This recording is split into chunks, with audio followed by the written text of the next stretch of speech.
पहली बार दिमाग नहीं लगा। मैंने भी पहली बार ही पूछा, कभी नहीं पूछा था। लेकिन इसका सिमिलर तो था। ऐसा है कि सिद्ध भगवान जो है उनके स्पर्शेंद्रिय नहीं, शरीर ही नहीं है।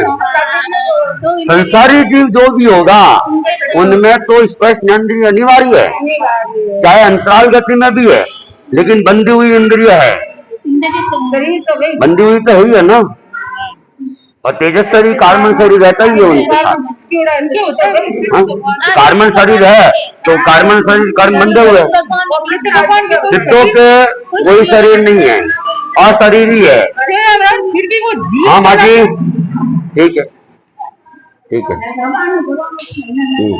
आत्मा में फिर भी वो सिद्ध जीव कहलाते हैं। जीव तो ही है ना, मोक्ष नौ तत्व है ना, जीव तत्व, अजय तत्व, पुण्य पाप आश्रय समन निर्जर मोक्ष। मोक्ष क्या है? सिद्ध भगवान सारे मुक्त है, वो मोक्ष कहलाते है ना। अपन वंदना करते हैं ना, नमो सिद्धानम, सिद्धों को वंदना। तो जितने उनके गुण गाए जा रहे तो वो सिद्धों की उनके गुण उनमें मौजूद है, उनकी आत्मा में मौजूद है, केवल ज्ञान उनमें मौजूद है। केवल ज्ञान तो आत्मा के बिना रह ही नहीं सकता है। आत्मा का जो शुद्ध स्वरूप एकदम पवित्र और कर्म मुक्त जो रूप है वो सिद्ध है ना। इसलिए सिद्धों के कोई शरीर नहीं होता है, इसलिए स्पर्शेंद्रिय भी नहीं होती है। संसारी जीवों तो स्पष्ट जो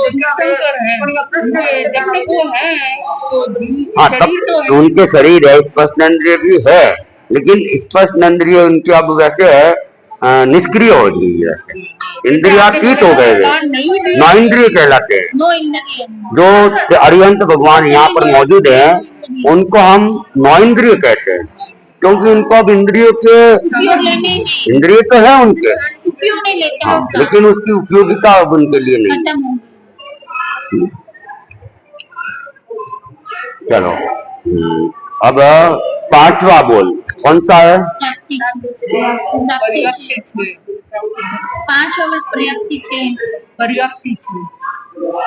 कुछ फर्क है क्या?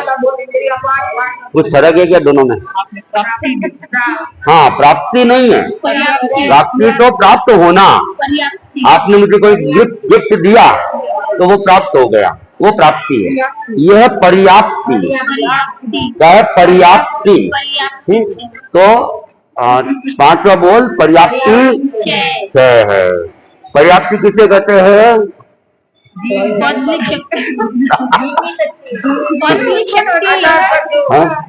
जब आप कोई नहीं बताओगे ना जसोदा तो फिर जाएंगे, जसोदा एकदम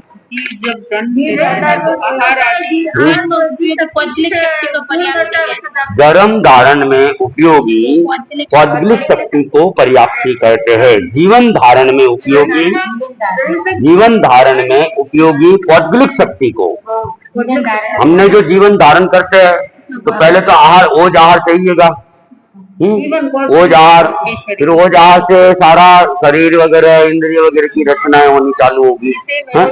तो नहीं, जैसे जो प्रेगनेंसी जब होती है ना तो डॉक्टर की सब पर्याप्तियों की क्रमशः ना तब ऐसे ही बता। अच्छा, तो जीवन धारण में उपयोगी पौद्गलिक शक्ति को पर्याप्ति कहते। तो जैन धर्म जो है ना वो इसीलिए वैज्ञानिक धर्म, तो अपने यहाँ जो भी ये चलाया ना, हाँ हाँ विज्ञान से, क्योंकि अपने जो आगमों में जो बातें कही है ना उस पर विज्ञान काम कर रहा है, समझो ना। और बहुत सारी चीजें जैसे अवधि ज्ञान, अवधि ज्ञान को हम आज की भाषा में, आज हम अवधि ज्ञानी है आज की भाषा में, हमारा भीतर का अवधि ज्ञान नहीं, हमारे पास बाहर का अवधि ज्ञान है। जैसे आपके पास में मोबाइल है, आपने वीडियो कॉलिंग की, दीवार के पीछे आप अमेरिका हो, आप लंदन में हो, लेकिन वीडियो कॉलिंग से आप आमने सामने हो रहे हो। अवधि ज्ञान में भी क्या होता है, और अवधि ज्ञान भी जो ज्ञान है उसमें भी वो आत्मा के भीतर का ज्ञान है, और वो ध्यान लगा के साक्षात्कार करता है। आप यंत्र के द्वारा साक्षात्कार कर रहे हो, आप यंत्र के द्वारा दूर है, पर्दे के पीछे है, फिर भी आप उसको देख पा रहे हो, वो क्या कर रहा है, खा रहा है, पी रहा है, सो रहा है, फेस टू फेस हम मिल रहे हैं। जबकि हमारे से हजारों किलोमीटर दूर है, फिर भी हम फेस टू फेस मिल रहे हैं। तो अवधि ज्ञान में जैसे ही ध्यान लगा कि उस फेस टू फेस क्या भी गुरुदेव क्या कर रहे होंगे सूरत के अंदर, है? और अभी हमें यहाँ से पता करना है, वहां पे किसी से संपर्क करे, वीडियो कॉलिंग करे, चाचे जी अभी क्या क्या कर रहे हैं। कल अपने यहाँ पे YouTube लाइव कर दिया था, है? तो जो भी देखना चाहता था कि भाई जसौल के भवन में अभी क्या हो रहा है, सबको दिख रहा था, है? तो वो एक तरह से क्या हो गया, अवधि ज्ञान का एक रूप हो गया, समझे ना भाई। अवधि ज्ञान मतलब विज्ञान ने उस अवधि ज्ञान के ऊपर एक काम करके साक्षात्कार करना तो सिखाया ना, यंत्रों के द्वारा। अब पुराने जमाने में मंत्रों के द्वारा उड़ जाते थे, लब्धि के द्वारा उड़ जाते थे, विज्ञान ने उसे हवाई जहाज का निर्माण करके वो चीज, मतलब जो शास्त्रों में, भारतीय शास्त्रों में, साहित्य में जो बातें आ रही है, उसको विज्ञान अपने ढंग से, हाँ, वो आत्मिक शक्तियों से थी, ये यांत्रिक शक्तियों से। तो अभी इसके ऊपर भी काम चालू है। अपना जो मन परिज्ञान है, मानसिक भावनाओं को पहचानना, इसके ऊपर भी विज्ञान का काम चालू है, और वह यंत्रों के द्वारा ही पकड़ लेता है। अपन कहते हैं कि भगवान महावीर ने जो भी उपदेश दिया उन्होंने अर्धमागधी भाषा में दिया, लेकिन तुम्हें हिंदी आती है, तुम्हें वो हिंदी में ही सुनाई दे रहा है, और पशु पक्षी की भाषा में सुनाई देता है, देवताओं को उनकी देवनागरी भाषा के अंदर सुनाई देता है।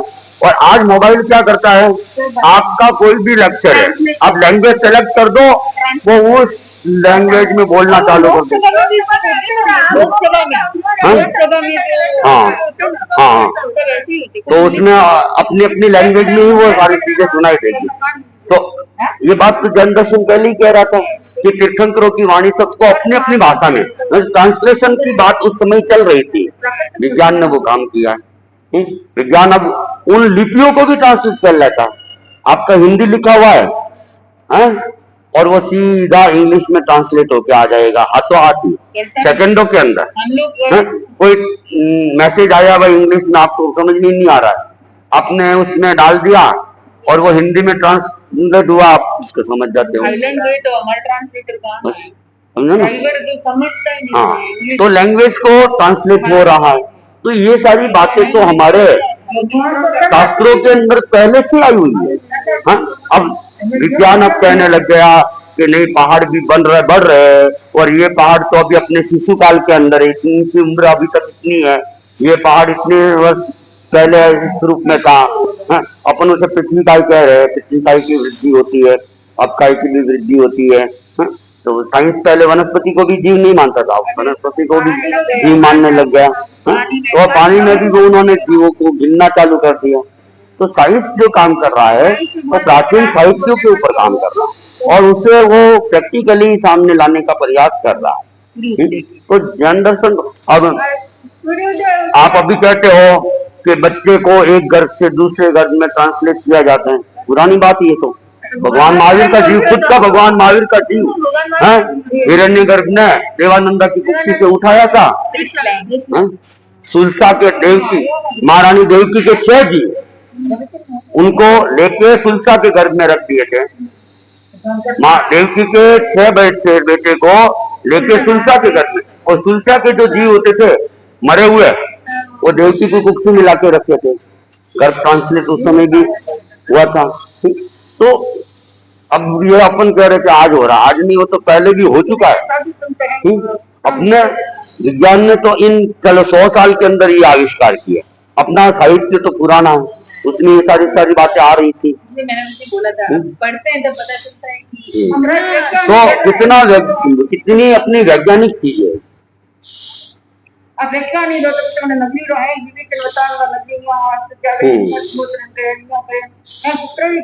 देवताओं ने उस समय, अभी वास्तु का इतना चल रहा है, वासुदेव ये इंद्रप्रस्थ राज्य को बसाया गया था, तो देवताओं के वहां से बुलाया गया था, और उसने अपने वास्तुशिल्प के आधार पे पूरी इंद्रप्रस्थ नगरी को बसाया था। और वासुदेव वगैरह जो भी होते हैं उनकी नगरी को वही बसाते। भगवान राम जब वनवास में गए थे वो वहां पे 9 कोस या 9 योजन का गांव बसाया था, तो वो सब देवताओं ने बसाया था और पूरे वास्तुशिल्प के आधार पर बसाया था। तो सारा जो काम हो रहा है ना लगभग साहित्य, प्राचीन साहित्य, भारतीय साहित्य के ऊपर हो रहा है। उसमें जैन साहित्य भी है, हिंदी साहित्य भी है, बहुत सारी चीजें है जो ज्ञान उत्पन्न कर रहा है। वो जैसे आहरक शरीर है, कब पुतला जाएगा, फिर उसमें से पुतला निकलेगा, वो उत्तर लेके आ जाएगा, इतना लंबा तो बोलने में लगता है। और अपन कहते हैं कि सामने वाले को पता ही नहीं चलता है कि उत्तर किसी वहीं से मंगवाया गया है।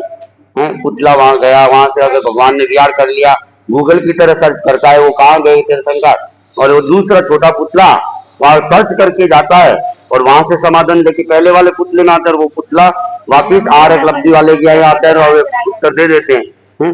अब अपने को लगता है इतना ऐसा तो गप्पोड़े, लेकिन अब आज देख लो, अपन मोबाइल से अपन ने यहाँ से क्लिक किया, लंदन पहुंच गया उसी समय, हमने यहाँ से बोला, शब्द वहां पहुंच गए उसी समय।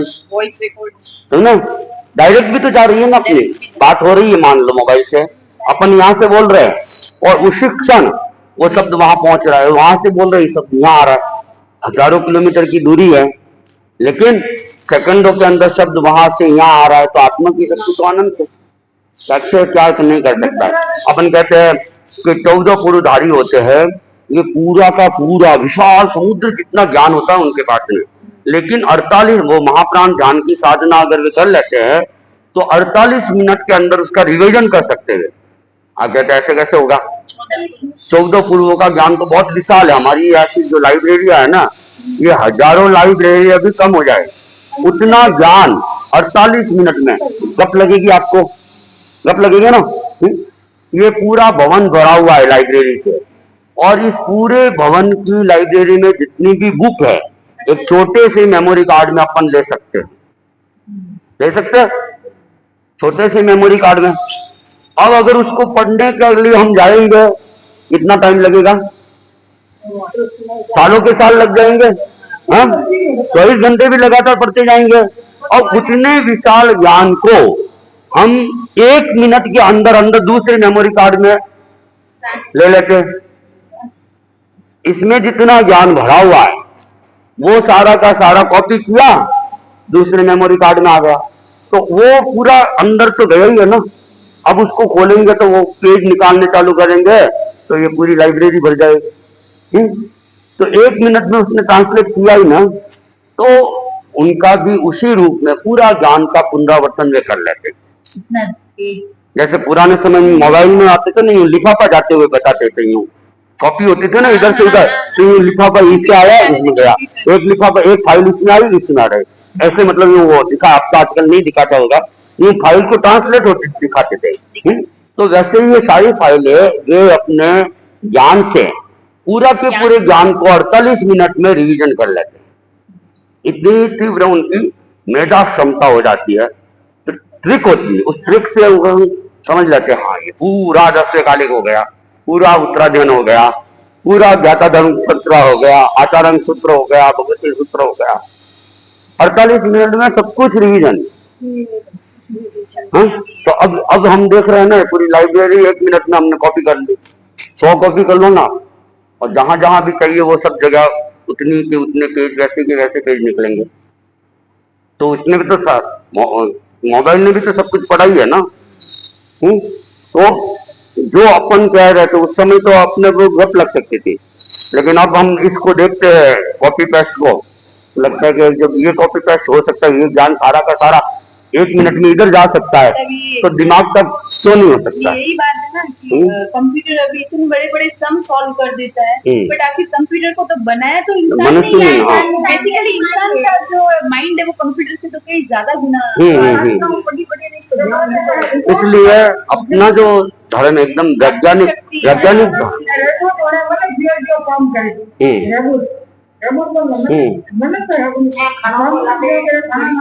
ऑपरेशन कर लेते हैं, आंखों के ऑपरेशन आजकल रोबोट से ही हो रहे हैं।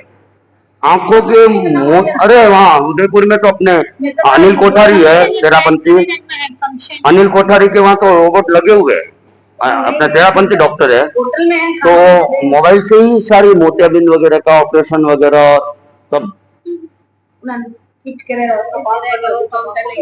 अरे आजकल तो गाड़ियां वगैरह भी है ना, रोबोट ही चला लेता है। आने वाले समय में ड्राइवरों की जरूरत ही नहीं पड़ेगी।